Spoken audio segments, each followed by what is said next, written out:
Good. Welcome, everybody. I believe this is the last session. Can you believe it? Which is amazing, and I'm a bit sad because we've kind of waited for this conference for 3 years, and now it's nearly over. I know Nick will be happy, but it's been such a brilliant meeting, and we're going to end on a really high note with a very, very strong, wonderful session. I'm very, very delighted to be able to introduce my friends and colleagues here for the first paper. We're in the session It Takes a Village, by the way, in case you're not sure where we are, peers and friends. So our first paper today is about making and keeping friends after TBI, and it's called the TBI Friendship Project, and Melanie Moses and Sam Grant are going to present for us. Thank you.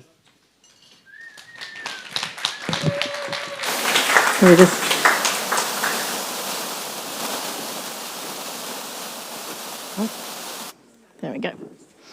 Hi, so for those of you that don't know me, I'm Sam Grant and I'm a clinical psychologist, and this is Melanie Moses, and she's a speech pathologist, and we've worked together for a long time in the brain injury area and have come across some interesting challenges along the way, and in particular friendships. And I don't think we need to really explain to anyone why friendships are important to us.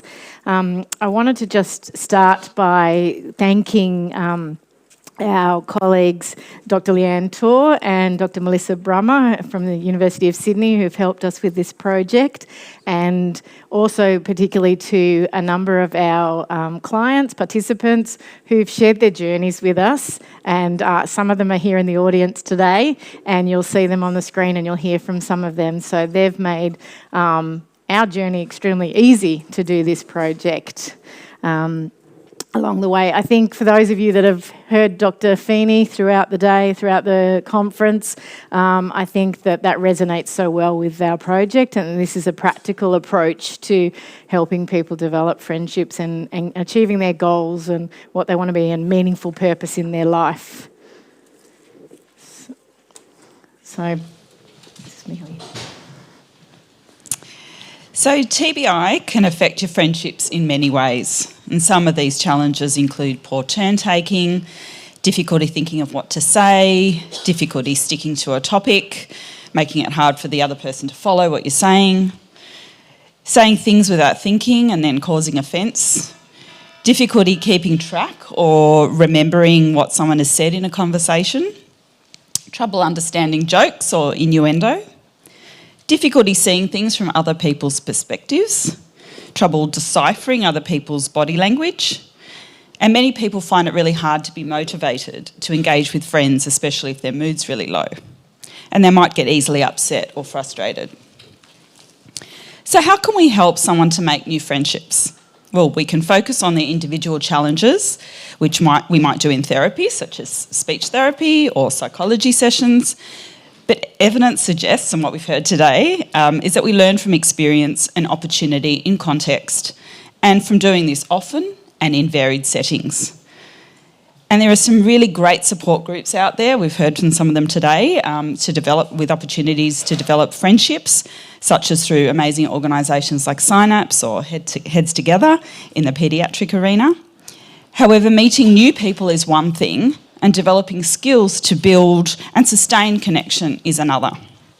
Support groups are a great way for friendships to form, but it may be beyond their scope to provide specific training for individual participants to enable these ongoing friendships.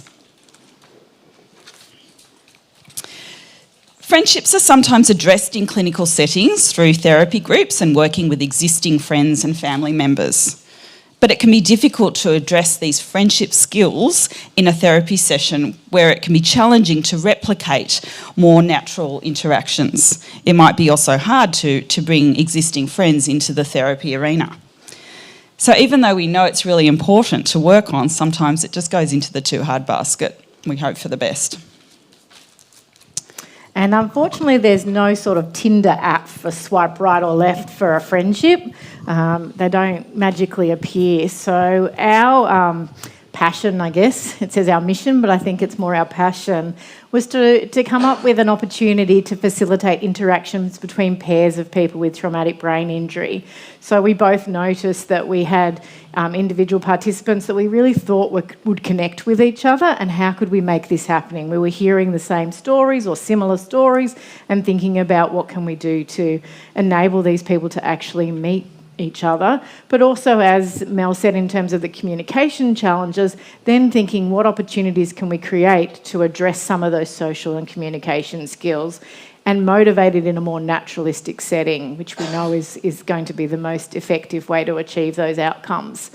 We felt that this would help improve people's well-being, it would increase their self-worth and their sense of identity, give them confidence and adjustment to their injuries. And ultimately, we were hoping that we would foster some existing, new and future friendships, that people might have already met people along the way through support groups or in hospital settings, but helping them to continue to maintain those friendships. So what makes our project different? And actually, I had someone come up to me yesterday and ask me about, does it really work, when I explained to them that we actually know the individuals that we're connecting beforehand, and does it make a difference when you have a therapist present? So we had quite carefully thought about the pairs of people that we connected. We focus on communication difficulties following a traumatic brain injury and supporting those communication challenges. The huge thing is that we are present there, at least for the initial meeting and some of the future meetings, and in the background to ensure that the friendship's maintained. So, as Sam said, why pair people with brain injury? So in their interactions with family and friends and therapists, people with brain injury often resume a more passive role, as their communication partners are the ones that tend to initiate, steer, maintain the topics through questions and redirections. In contrast with interactions between people with brain injury, there may be fewer assumptions about who is in the driving seat for communication and who's in the driving seat for the actual conversation, and thereby enabling other opportunities to use a wider range of communication skills, because the people might feel less judged, or they feel they might be on a more even playing field, or in some cases they might find that their communication's in fact more superior to the other person. So we don't have time to go into all the details, but this slide shows you some of the steps we took to prepare for the initial meeting. The clinicians first met to create the perfect match, incorporating personality factors, common goals and interests, and considering cultural and linguistic backgrounds.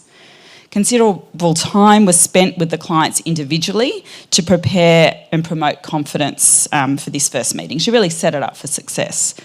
And this involved a number of psychological and communication strategies. So where did the meetings take place? Well, that's the beauty of this sort of therapy. Well, pretty much anywhere and anywhere. Some of the meetings took place face-to-face, and when COVID hit, we just pivoted to Zoom. But all of them were in someone's community and not in an office-based environment, which we were quite happy about. So what was our role? Ultimately, we wanted to be there in the background, and as you can see in this Zoom meeting, they're in regional and Sydney setting in this particular case. We were there to really help direct conversation when it was having challenges. We assisted with turn taking. We were there to repair, I guess, any communication or conversational breakdowns that may have occurred along the way. We also helped with assisting to wrap a meeting up when we could see that fatigue was setting in and that the individuals were finding it hard to go, well, how do I leave this situation now? And ultimately, we also helped with some of the individuals had difficulty with, I guess, saying, I don't want to continue this friendship, I don't want to continue these opportunities. How do they tactfully withdraw or decline from invitation for ongoing meetings? So we kept it going. Obviously, we'd had that initial meeting with all of the individuals. So what did we do to keep it going? We met with each of the individuals afterwards and debriefed, basically, talked about what were the successes, what were some of the challenges, and how could we then overcome any of those challenges if the individuals wanted to continue these friendships. We looked at what level of support they actually wanted. Some of the individuals didn't need us again. That was it. They ran with it, and they're still really good friends today, whereas others need a little bit more backup and support along the way. But ultimately, we wanted to make it that it was sustainable, that they didn't need us anymore. Do you want to just give a slide? There. So what have we found so far? Well, all the participants have reported improved confidence interacting with the other person. They reported feeling positive and empowered to be able to assist someone else, whereas typically they're the ones that are recipients of support and advice themselves. They were noted to engage in social banter, thinking of some people in the audience here, display acts of empathy, such as comfort, positive feedback, and offering advice. We also observed attempts by participants who were typically more passive and maybe relatively more impaired by their brain injuries to actually offer assistance when their partner struggled themselves with their own communication. And I have to say this was wonderful to see. And you can't replicate that in a traditional therapy setting. That's just gold. Participants seem to be open to discussing their communication and psychological challenges with their peers. And as we know, the development of insight is one of the biggest challenges for clinicians when engaging clients in their rehab. So this was great to see. So who are the participants and what did they think? So first cabs off the rank were Tristan and John, and they first connected through their mutual role in sharing their stories with drivers and traffic offenders. And some of the things they said when asked about these interactions were, it gives me something more, it gives me something to show. It's good, makes me feel confident that I'm talking to another person that actually does the same that I do. I'm interested in being friends, and it makes me feel like I'm not the only one. Hemu, who's here in the with the highlighter hat, Hemu and John also met during educational talks to traffic offenders and then subsequently engaged through supported speech pathology sessions. And John's feedback was, I like meeting up with him because it's a long road. Sometimes I have my down days where I don't feel confident talking to people. Hemu said it was a good way to get back out there. It was a confidence thing. I shouldn't worry. I realised it could be harder. It made him feel better about his own situation compared to others. And he said, I know it could have been a lot worse. So CM and AD, some of the comments that they made, and they both had quite significant communication challenges, were that, all their previous friends had stopped wanting to talk to them. And they felt quite shy and embarrassed to be able to communicate with someone else, and that they actually found it more comfortable with the therapist present. It made it easier for them. They struggled with, one, not liking talking over the phone, so they needed some support with that. And ultimately, one of them really said that the most important thing she got out of it was that it felt good to help other people.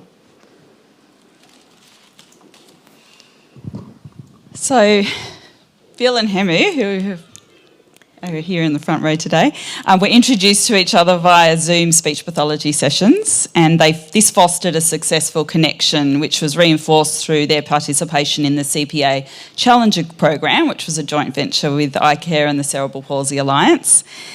So let's hear from Hemu. What do you get to say? Oh no, there's no audio. Because they chime in with that kind of tips, and I just find it really helpful hearing it from someone that has a brain injury as well.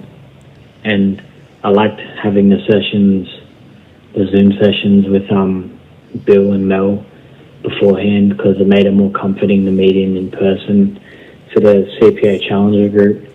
And I just found the whole situation more comforting, because as much as my family try to understand the injury, they only understand it to a certain extent, because other people with injury, they know what it's like to go to sleep with the injury, to wake up with the injury, just to get through day-to-day tasks with the injury. So yeah, I found it very helpful being with them. It was nice. Thanks, Hemu. And And let's When hear you're that from having Bill. those like a conjoined therapy sessions with, let's say, another person who has a traumatic brain injury, or you can be buddies. I guess you both have your own perspective, ideas on the treatment the therapist is giving you, and you can kind of bounce ideas off each other. And you both have had a traumatic brain injury, so it's relevant. It's not that I want to be treated with sympathy. I just want to be treated like an old person. And I got that when I actually participated in the CPA Challenger program, which did run its pilot. But actually, after the program finished up, we made some pretty strong connections in the program.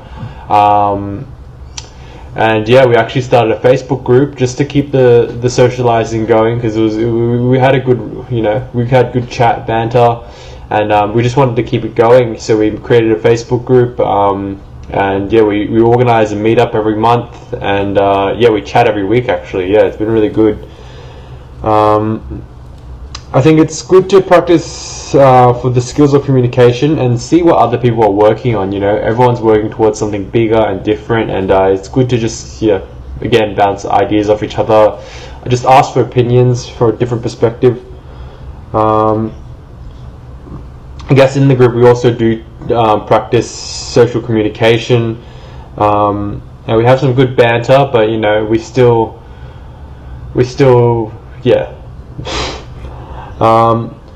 and then when you're comfortable with people, it's just easy to get along. You know each other, you have that connection. It's just it's good. Thank you. So another pair we had is Gab, who's in the audience, and Lucy. And again, you'll see similar themes. Just having someone with similar experience to you, having someone that understands you and understands how difficult life is now, making themselves feel useful. I think one of the really poignant points for me that was made was that the other person just gets when I need to change plans at the last minute, unlike my other friends, because she does it too.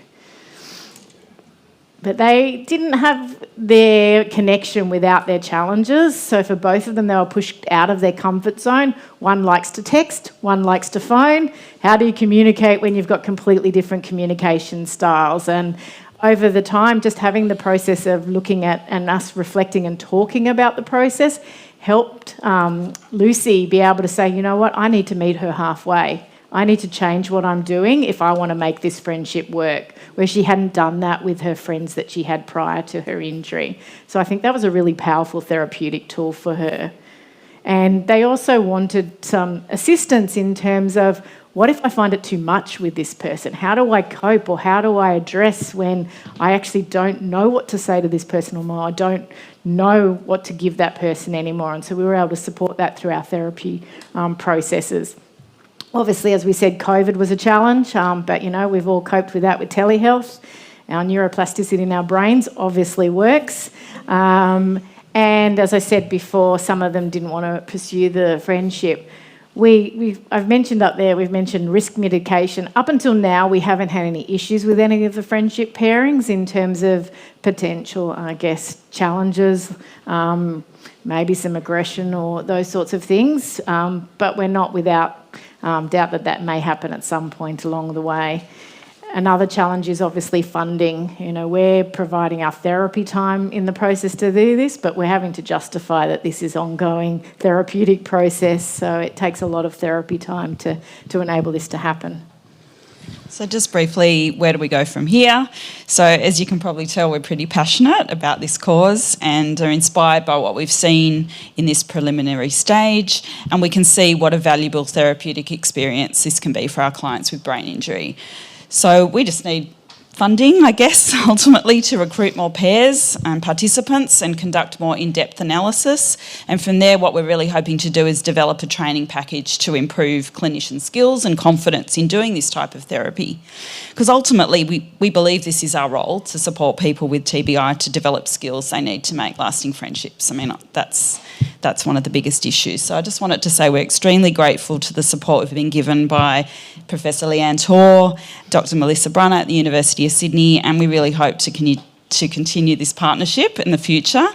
And thank you to the wonderful participants who are here and the ones that aren't unfortunately here today and their willingness to take part in these sessions and provide such valuable feedback. And we encourage other people out there to give this a go. Thank you. And just to I was just going to say, and just to I want to thank them again for allowing us to show their vulnerabilities. And as Lucy and Gab said to me, they actually both wrote in their phone "Playdate with psychologist" at their first meeting, and I just think that's Says classic. it all. Thank you. Thank you. Oh, thank you.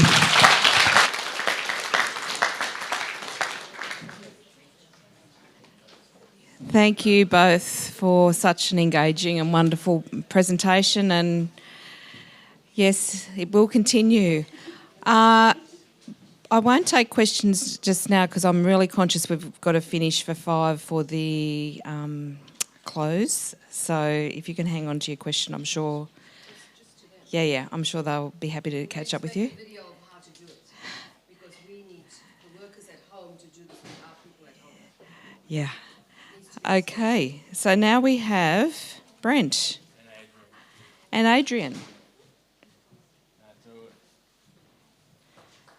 So Brent, oh, here we go, we're just getting mic'd up. So our next talk this afternoon, let's just wait, Lachlan will help. I'll wait for Lachlan to help. Brent and Adrian. Welcome. So Brent and Adrian are going to speak to us today about peer support groups validating the lived experience. And so you've got about 20 minutes, yeah? G'day guys, I'm Brent from Brandon Matters. Is it working? Yeah, it's working now. You're right, yeah. Alright, turn it up so I can hear myself, it's all good. I'm Brent from Brandon Matters. I'm the president or the chairperson, I prefer to be called. And this is Adrian, who's a fellow member of the Brainwave peer group. And we're both in the Brainwave peer group, but we're going to talk about from the lived experience. Okay. Alright, so we're going to talk about who Brandon Matters is. I'm just talking too quickly, I've got to slow down. And what issues are facing people with ABI. What is a peer support group? What is Brainwave? What are the benefits and the conclusions? Alright, here's a picture of all the members currently who work for Brain Injury Matters, currently with brain injuries, of most of them. And okay, so we have an annual needs survey each year. We run an annual needs survey each year, and the last 3 years social isolation has been the major factor, with in 2020 73%, and the last 2 years just over 50%. So we found that the peer support groups would be a great way to solve the socialisation problem. And I think COVID has been a great tool for us because it's allowed us to make contact with all our members, and we're currently running 6 peer groups.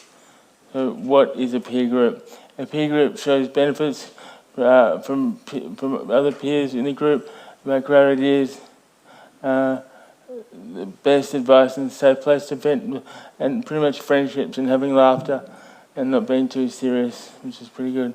And also helps define and help support that people that live the experience with disability are able to give to one another, share information, ideas and experiences, and practical ways to manage living with a disability.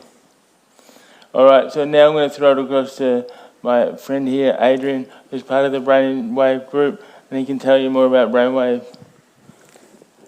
Go for it. Thank you. Brainwave is a peer support group that was started in August 2020, amidst the lockdown in Victoria.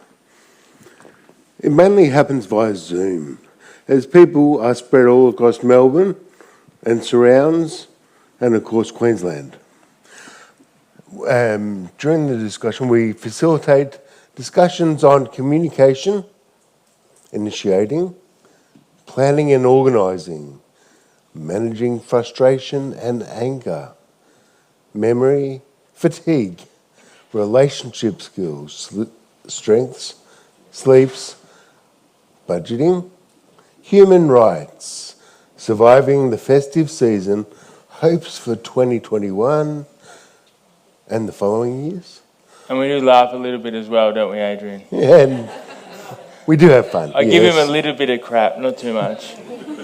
A little bit cheeky, but I'm allowed to be. I'll give it back. The hopes for 2021 and onwards.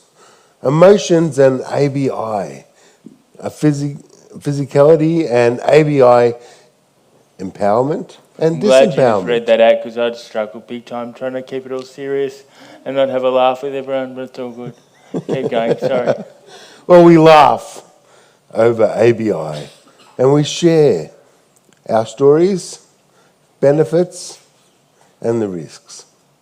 Empowering to transpositioning, to group members to take over the facilitation, and a mentor commenced. All right, so on the bottom picture, the girl with the smile here, I call her cheeky because she doesn't stop smiling because of her brain injury, but I just call her cheeky because she's always laughing.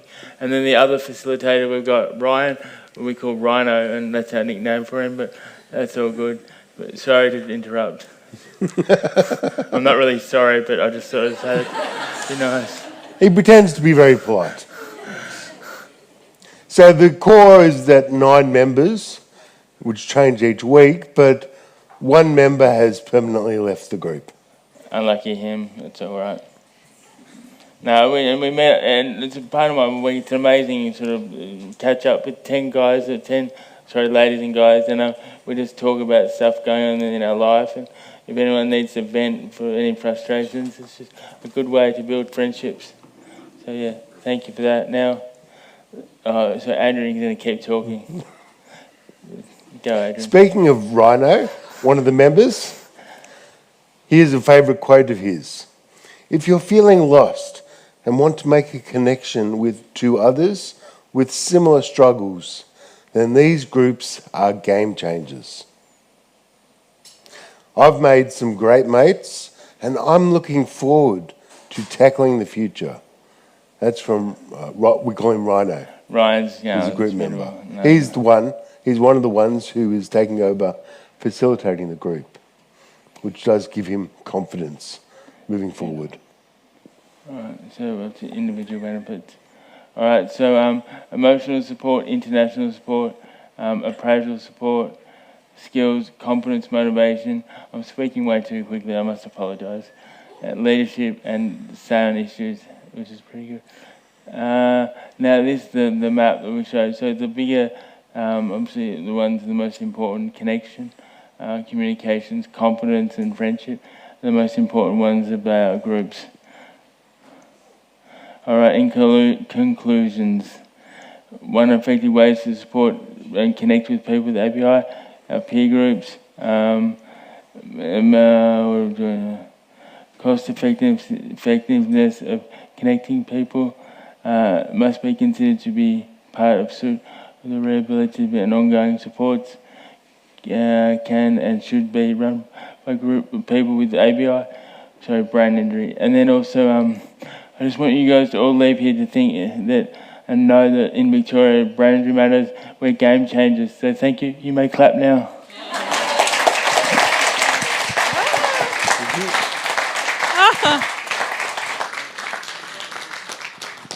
That was fantastic. Thank you so much.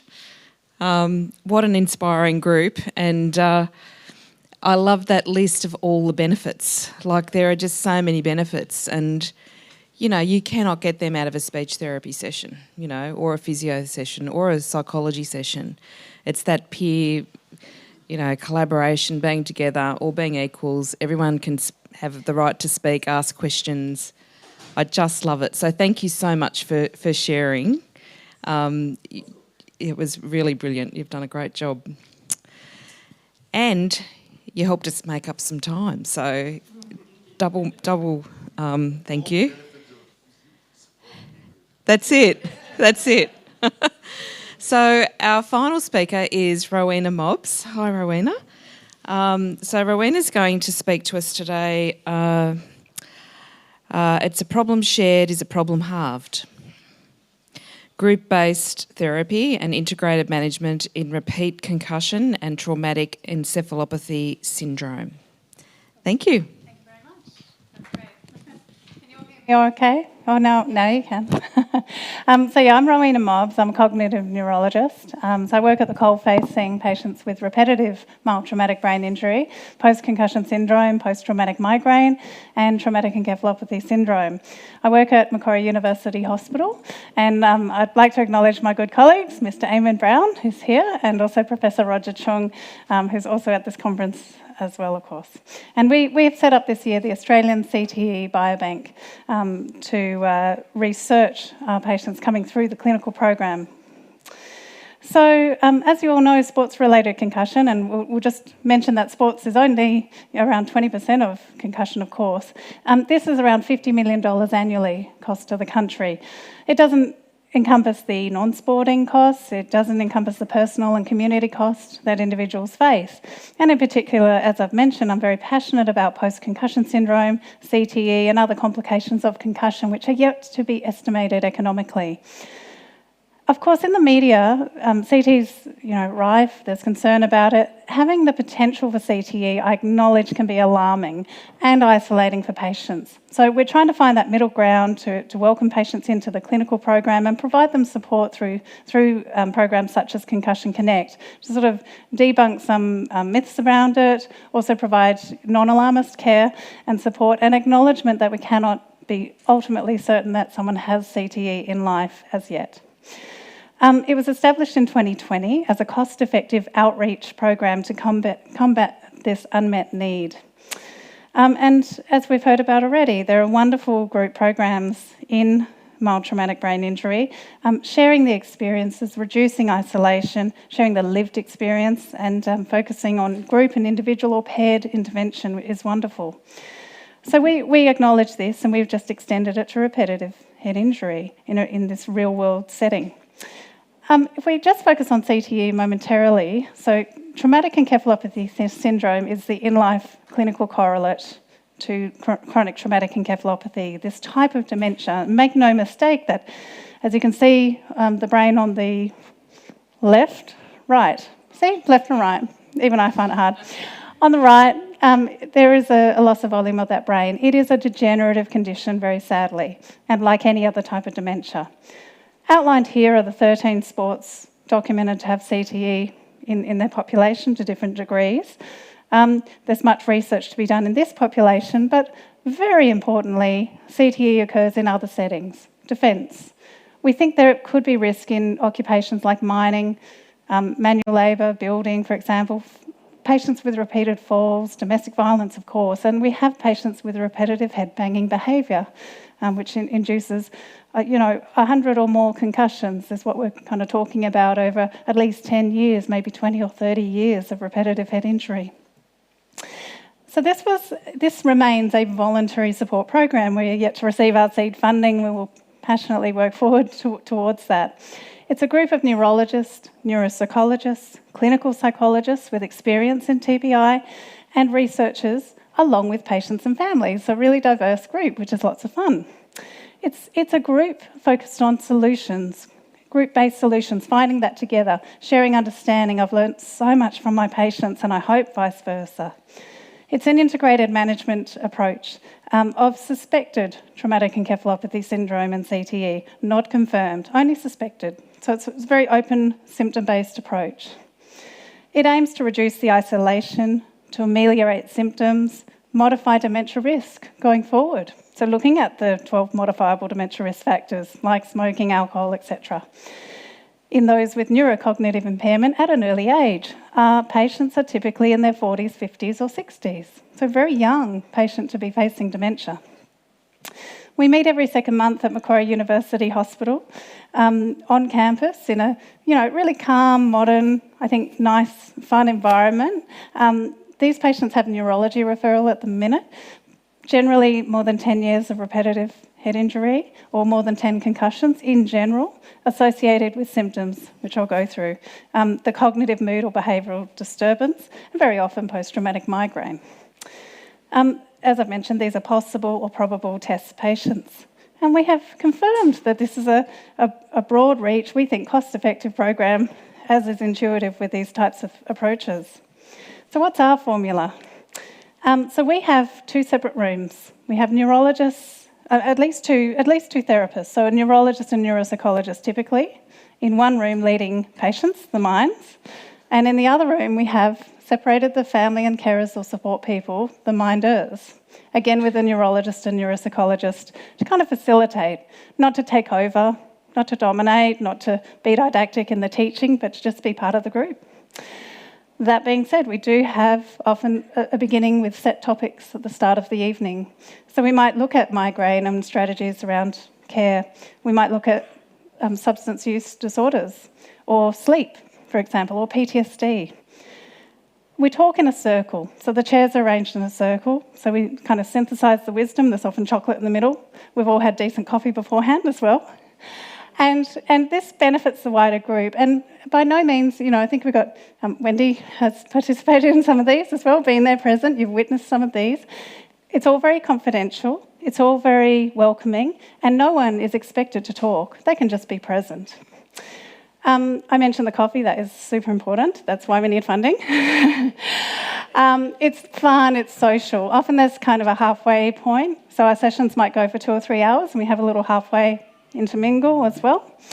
And we've treated over 50 patients and their families in this 20 months, every second month, and we ensure that we consider the family's experience equally.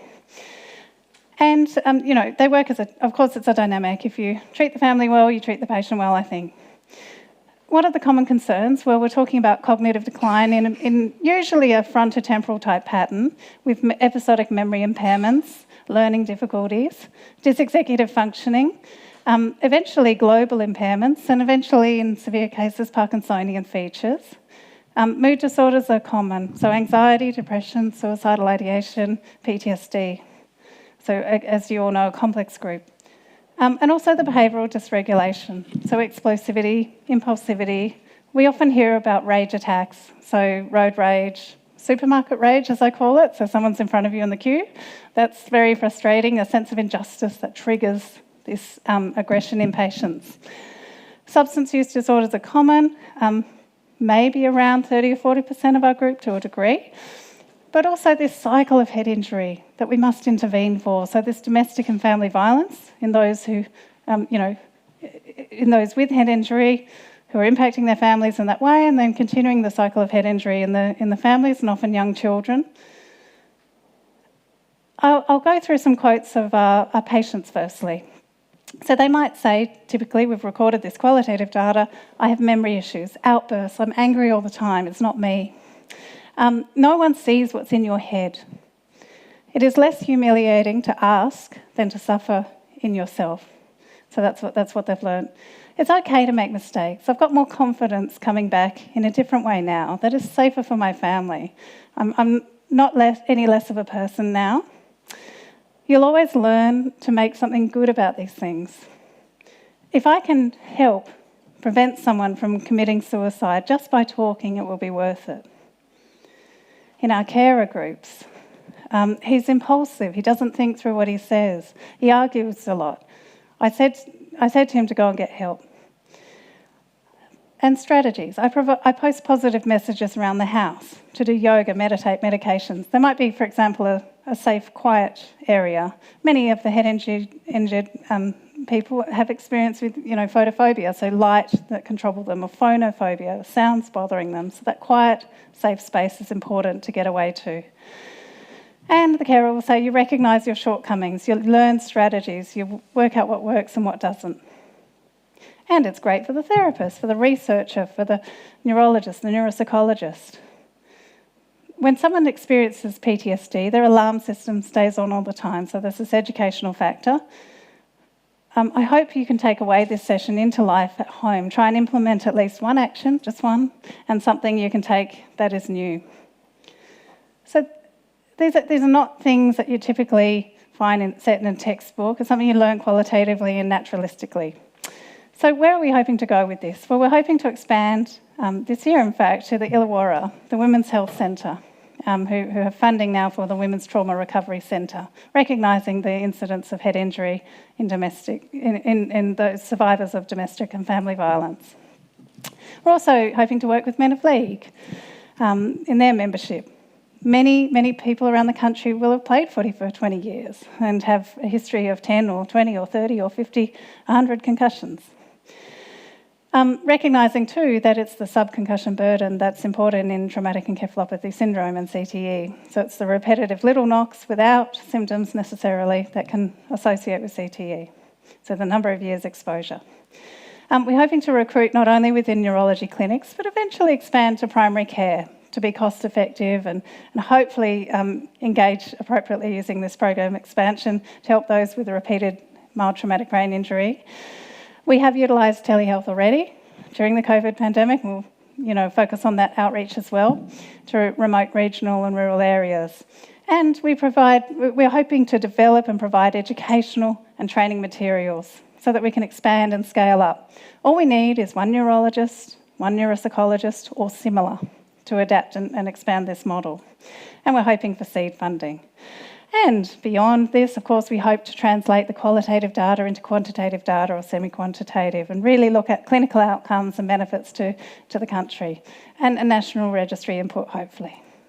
So I'd like to again thank Eamon Brown, who's our biobank manager at the Australian CTE Biobank, Professor Roger Chung for his leadership at Macquarie University, and the whole team is here. And thank you for listening.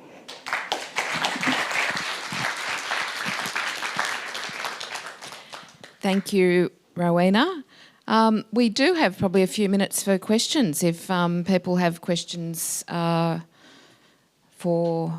Mel or Sam, or do we have Adrian, Brent, or Rowena? So do we have any questions for our speakers? We probably have Katie. Do you want to... I'll give you the microphone.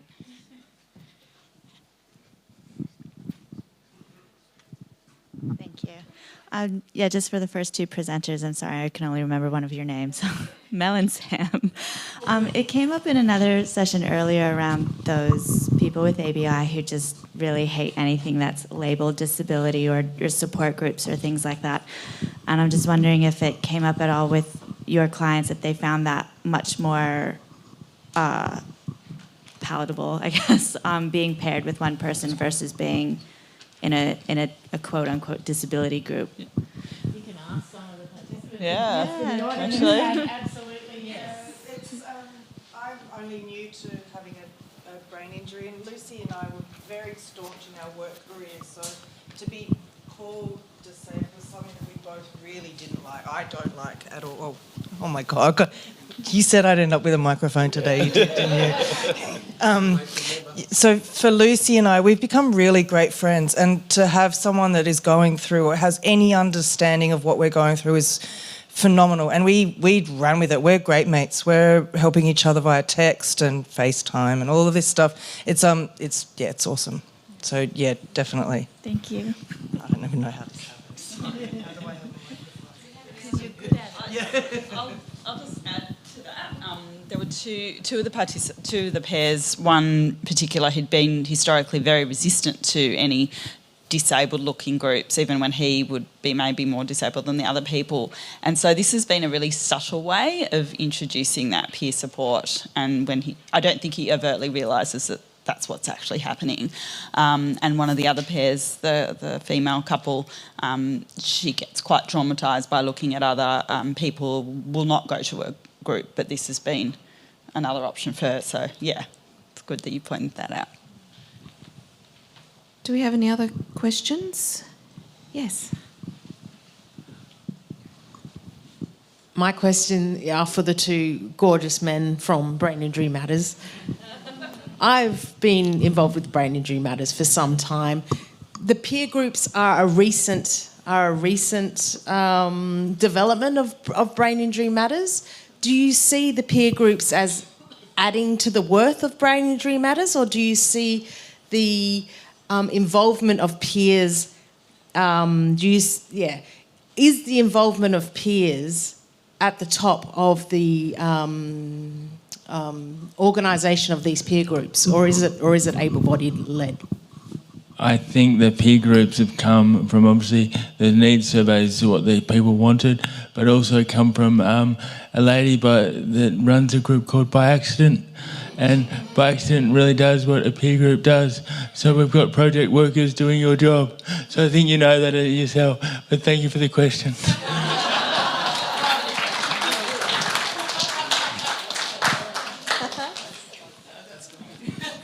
Thank you for that.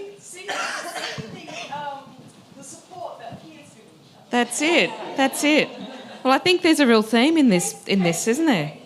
Yeah. I mean, this whole session's really been about solidarity and peer support, and even if it's amongst people with lived experience of brain injury. You know, Rowena's talked about, you know, carers and people affected potentially by repeated concussions, and also clinicians as well. Like we need to have our peer support as well. I think it's been a really nice consistent theme actually through the meeting, really. So, any other questions? Yes, Kate.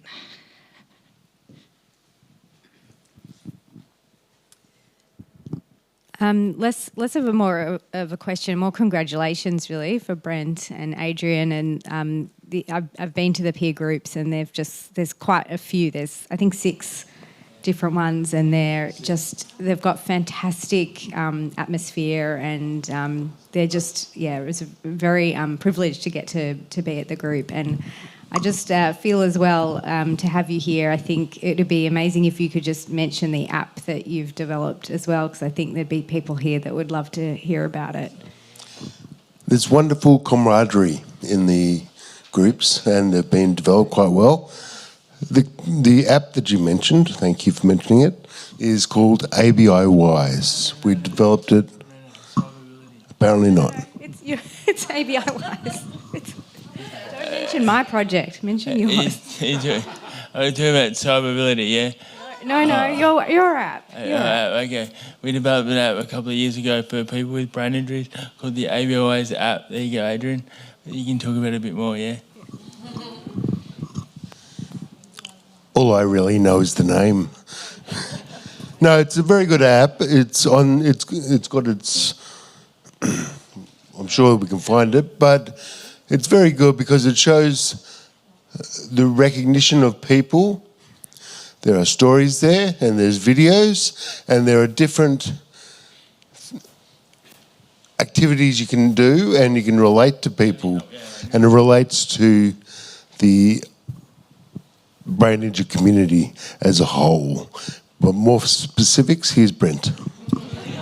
One of the apps, a really beautiful part of the app is called the meditation part, get it out eventually, and that is run by Eva. So, and Eva puts in it's an hour, yeah?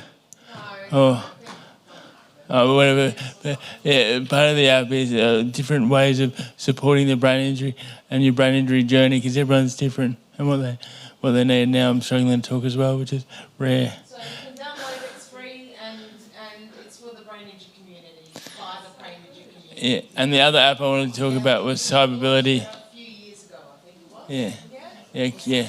Pre-COVID, yeah. And it's Kate, can you talk about your app quickly? We don't have an app, but just recently we've in partnership with Brain Injury Matters, our Cyberability Scan project is now integrated into the Brain Injury Wise, ABI Wise app. Thank you.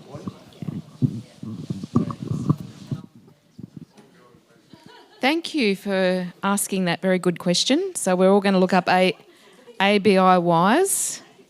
We have one more question. This might have to be our last question, right? The other one I'd just like to mention, the other support group is Synapse. We get great camaraderie there too, great support. And I would encourage all of you, especially if you don't know about it, look up their ABI, The Facts. You'll find it's a fantastic publication. Get it online. It does come in a hard copy. But it's fantastic. It goes through the whole thing. All the different effects of ABI, and give it to your therapist. That's etc., because they will be intrigued at what they don't know about it. It really helps. They can read it instead of just having to take it on board as far as we are talking to them about it in a session. But if you can leave a copy with them or tell them the site for it, it's ABI or acquired brain injury, the facts, and great publication. And anyone that you come across who's having trouble understanding where we're coming from, put them in touch with it as well, and then that will help them understand our situation. You can have one minute. 1 minute. Just a plea. I think Synapse is the only group that I've come across that actually has any peer programs for the under 18s, and it's a huge unmet need for everyone out there doing it. More, please. Heads together. Heads together. Okay. Oh, heads together. Synapse also has a regional as well as the central. Stop arguing, guys. We're all brilliant.